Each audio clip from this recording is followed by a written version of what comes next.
Kita semua tahu ada 6 selat utama di dunia ini, atau disebut Major Strait. Dari 6 selat utama dunia tersebut, 4 ternyata berada di Indonesia. Mengapa dikatakan Major Strait atau selat utama? Benar, selat itu adalah laut di antara dua pulau. Ada ratusan sebenarnya di dunia. Tapi mengapa dikatakan ada selat utama? Karena selat itu dilalui oleh kapal perniagaan. Jalur niaga tersebut memberikan julukan sebagai Major Strait. Dari 6 selat tersebut, nomor 1 ada di wilayah Indonesia, yaitu Selat Malaka. Sekali lagi, dari 6 selat penting dunia tersebut, 4 berada di Indonesia, di mana kita ketahui terusan Panama, terusan Suez itu adalah selat yang di luar Indonesia. Tetapi tahukah kita bahwa Selat Malaka adalah selat yang dilewati lebih dari 100.000 vessel atau kapal niaga besar setiap tahunnya. Dan selat ini merupakan selat terbanyak dilintasi kapal, sehingga dikatakan sebagai selat nomor 1 di dunia. Kita perhatikan negara di utara Indonesia, ada Jepang, Hong Kong, Taiwan, Korea Selatan,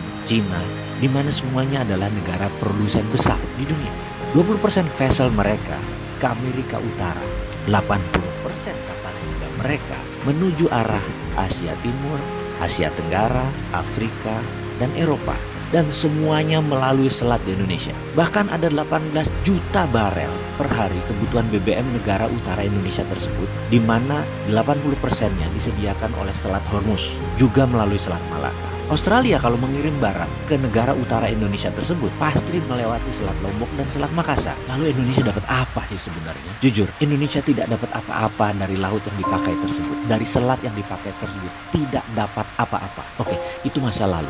Kalau ke depan bagaimana? Bagaimana kalau kita kendalikan selat itu sebagai aset bangsa? Peraturan internasional tidak ada yang mengatur negara archipelago seperti wilayah Indonesia, seperti wilayah negara-negara Pasifik Selatan. Kita peraturan internasional itu selalu mengacu pada aturan kontinental atau daratan. Kita harus ubah wilayah laut selat Indonesia sebagai wilayah Indonesia, dan Indonesia memutuskan misalnya menutup laut tersebut. Apa yang terjadi? Dunia bisa geger.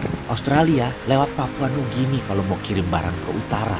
4 negara utara Indonesia, Cina, Jepang, Korea, Taiwan, muter lewat Papua Nugini. Tidak usah pakai Selat Malaka. Gak bisa masuk lewat Natuna. Atau kalau mau ya melipir lewat sisi Thailand dan melipir lewat sisi Malaysia di Selat Malakanya. Pokoknya kalau mau melewati wilayah Indonesia, bayar asuransi senilai 1% dari nilai barang. Kita tahu barang yang lewat tersebut ada lebih dari 2 triliun dolar atau 2.000 billion. Jadi kalau itu kita asuransikan atau kita pajakin versi kita dengan nama asuransi, kita mendapatkan lebih dari 250 triliun per tahun. Dan ini untuk devisa negara. Akankah negara adik kuasa seperti Cina dan Amerika marah besar? Pasti. Beranikah kita melawan dan mempertahankan hak kita? Harus berani. Itu namanya revolusi.